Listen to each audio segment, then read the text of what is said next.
Welcome to Maintenance Made on a Budget. Today we're going to be replacing this whole valve. It's a garden bib valve for, your backyards or front yards. And we replaced this about 7-8 months ago. I did a video on how to just change the stem and replace the rubber garment piece that goes down inside there. But today we're going to get rid of this whole thing because sometimes I think they just are designed to fail. But what happens is it's leaking again. And when you thread it down, it seems to want to tighten up, and then it just pops loose again, and you can just continue. So what's happening is it only will go down so far and then just unseat itself, basically. So today we're going to just go ahead and get rid of this whole thing. It's a 1/2-inch valve, and the lovely builders brazed the fitting, sweated the fitting right onto the pipe. So for a do-it-yourselfer, this can be an issue. However, not today. What I'm going to do is just cut it right here, take this off, and go with the SharkBite fitting. SharkBite, you can get it at your local hardware, Home Depot. I got a 1/2-inch to a 1/2-inch because I got a 1/2-inch, and I'm going to change my regular threaded gate type valve to a ball valve. And the reason I'm doing that is you'll see in here as you turn it, it's just open or closed. Very simple, no rubber. It'll hold up a lot longer. So I figured I might as well just pay a couple extra bucks for that. This was around $12 something. And this one was around I think about 10 to 12 bucks also for a SharkBite. So I've used SharkBite fittings before on hot water heaters. They seem to work just fine. A lot of people comment that they tend to leak by and they're garbage.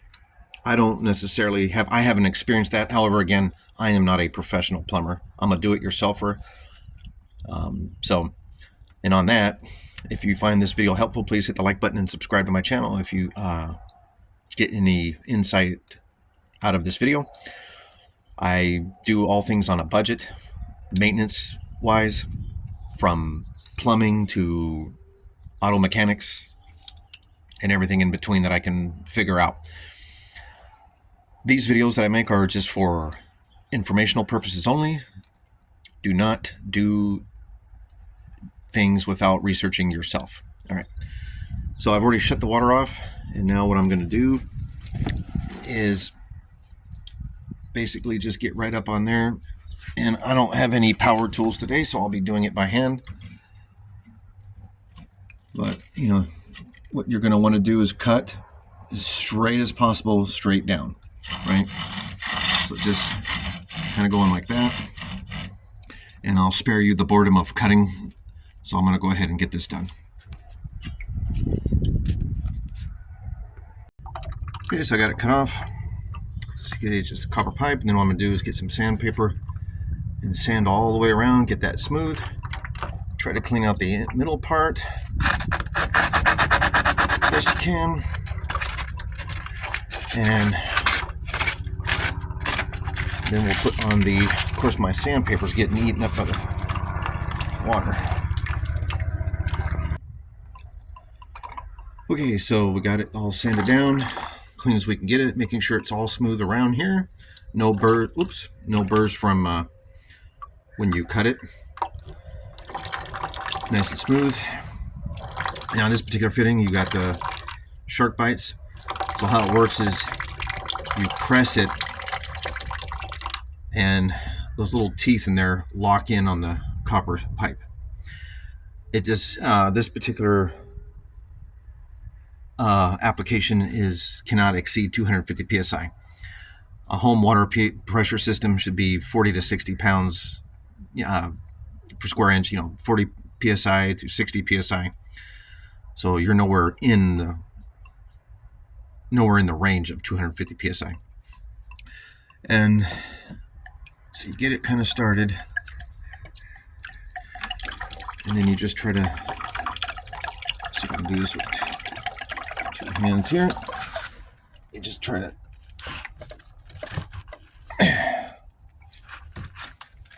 there we go. Okay, it's on there.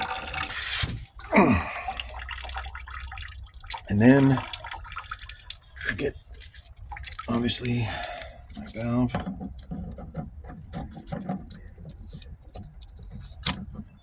Thread that on.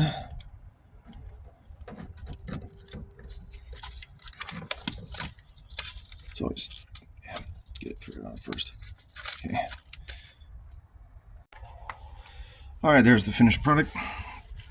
So the package says push in slightly, but when I went to open the water, I had a little bit of spray coming out of here. So I turned it off. And the thing with these SharkBites is once you start getting it on, you're not going to be able to get it off. So what I did is I just lightly tapped it evenly, and I saw that I was tapping it in to where it was getting locked in. The copper pipe was getting, hitting it in, and then the leak stopped. And then I went ahead and put some Teflon tape on here. But as you can see, it's on. Overall, I don't think I like it. My personal preference. I don't know. I haven't had any bad luck with these things. But I've only really used them on 2 water heaters where it comes with the hose attachment and everything. And another plumber friend of mine who is an official plumber and actually does that for a living swears by him. So, but no leaks, it's on there tight. Like I said, you're only supposed to push it on there. You don't hear any clicks. It'll just kind of lock itself in and it won't be able to turn. Maybe I just didn't sand underneath good enough and it was getting some paint. I don't know. But that's it. So if you got any insight to this little quick video, hit the like button and subscribe to my channel. If you are into these type of projects, leave a comment below if you are an actual plumber and you deal with these all the time. How long do you see them lasting? Honestly, what I'm probably going to do when I have a little money saved up is I'm going to take this off, sweat on a new thread, and just go with a regular valve, or keep the ball valve, but just get rid of. I'm going to cut that and probably sweat on a coupling that has the outside thread, male thread, so I can thread this on. I would just feel a lot better that way. But I don't have the equipment. I don't have solder. Although I probably could go pick some up and practice a little bit. So I'll do another follow-up video to this. Or if this just blows off, I'll do another follow-up video. Either way, it works. Not sure if this made you feel more confident or not. This is just a review of a SharkBite fitting.